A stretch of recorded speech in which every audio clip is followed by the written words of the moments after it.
Have you ever wondered who's really pulling the levers on the US economy? Who's hitting the gas or tapping the brakes? Well, today we're going to unpack one of the most powerful but honestly least understood forces in all of finance: monetary policy. Look, if you're studying for your SIE exam, this is absolutely need-to-know stuff. But even if you're not, understanding this is basically the key to the entire financial system. So let's dive in. So yeah, who is in the driver's seat? It's a great question, and it really gets to the very heart of how our economy works. Now, the answer isn't some single person in a fancy corner office. Instead, it's a powerful, independent institution that acts kind of like the economy's central nervous system. And that institution is the Federal Reserve, or as pretty much everyone calls it, the Fed. Honestly, the best way to picture the Fed is like a conductor of a giant orchestra, right?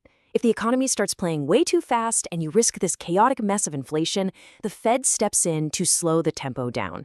And when everything's sluggish and out of tune, maybe threatening a recession, the Fed tries to inject some energy and bring the music back to life.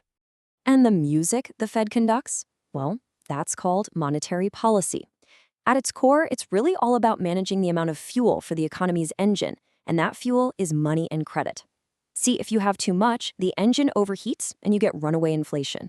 But if you have too little, the whole thing just stalls out into a recession. The Fed's entire job is to keep just the right amount of fuel flowing so everything runs smoothly. And it's doing all of this to achieve these three main goals, which you'll often hear called its mandate. And man, is it a delicate balancing act. Just think of it like walking a tightrope. On one side, you've got the risk of high unemployment. On the other, you've got soaring inflation.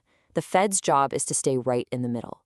But the tricky part is, sometimes promoting jobs can risk higher prices, and fighting inflation can put jobs at risk. It's an incredibly tough call, and there are never any easy answers. So the big question is, how does the Fed actually work its magic? I mean, it's not like they have a magic wand. What they have is a small but incredibly powerful set of tools that can influence the decisions of millions of people and businesses.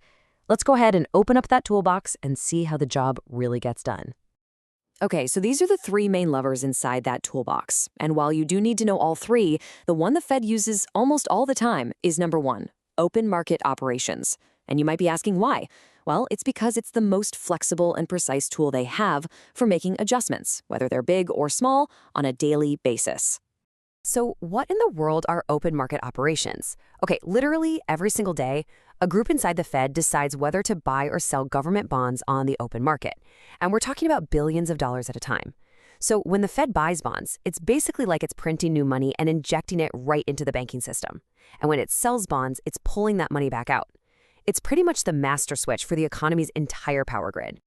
All right, stick with me here, because that simple action of buying and selling bonds doesn't just stay inside the banking world. No way.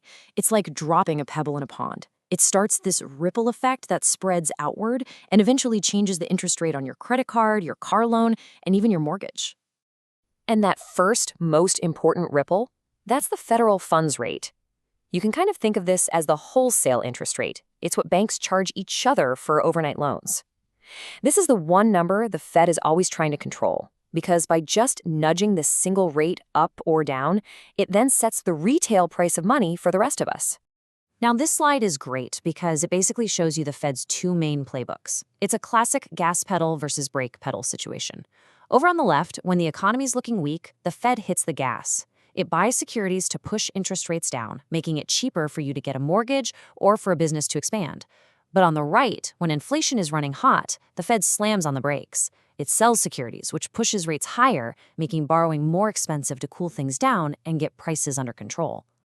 Okay, so now that we see how the Fed can move interest rates around, let's talk about where things get really interesting for us as investors.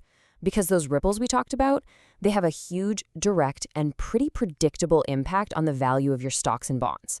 For bonds, there is one golden rule you absolutely positively have to understand. When interest rates go up, the prices of existing bonds go down. It's like a seesaw. So imagine you own a bond that pays you 3%. Well, if the Fed raises rates and new bonds are suddenly paying 4%, your 3% bond doesn't look so hot anymore, does it?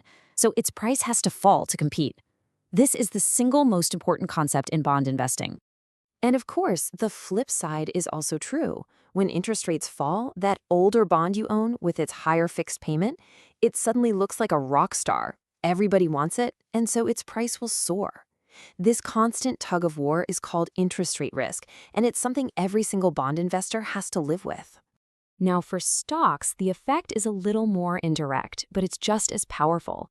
Just think about it. If a company has a ton of debt and rates go up, its loan payments get bigger. Well, that eats directly into its profits. And when profits go down, stock prices usually follow. Plus, higher rates make a dollar you might earn in the future worth less today. So generally speaking, the stock market loves when the Fed is cutting rates and gets pretty nervous when it starts raising them. Okay, here is a spot where a lot of people get tripped up. They hear about the government trying to boost the economy, and they just assume it's all the Fed. But that's only half the story. To really get what's going on, you have to separate two very different forces, monetary and fiscal policy. And this slide lays out the difference perfectly. Here's an easy way to remember it. Monetary policy is all about the money supply, and it's run by the Fed. Fiscal policy, on the other hand, is about the government's budget. That's taxing and spending, and that's all controlled by Congress and the president. Now, sometimes these two forces work together, but believe me, sometimes they can pull in opposite directions, and that's when things can get really complicated. So here is a crucial point, and I want to be crystal clear about this. The Federal Reserve does not care about making the stock market go up. I know it can feel that way sometimes, but for them, the market is a byproduct, not the goal. The Fed is laser-focused on the real economy, jobs and prices. If it ever started making decisions just to pump up stock prices, it would create a dangerous bubble that would be a complete disaster for everyone in the long run. And that brings us to our final kind of big picture question.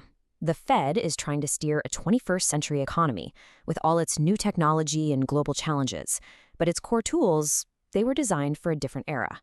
So the question that everyone is asking now is, are these tools still the right ones for the job? Or are we trying to fight tomorrow's economic battles with yesterday's weapons? It's a huge debate, one that will absolutely shape our financial future, and one we'll be watching very closely.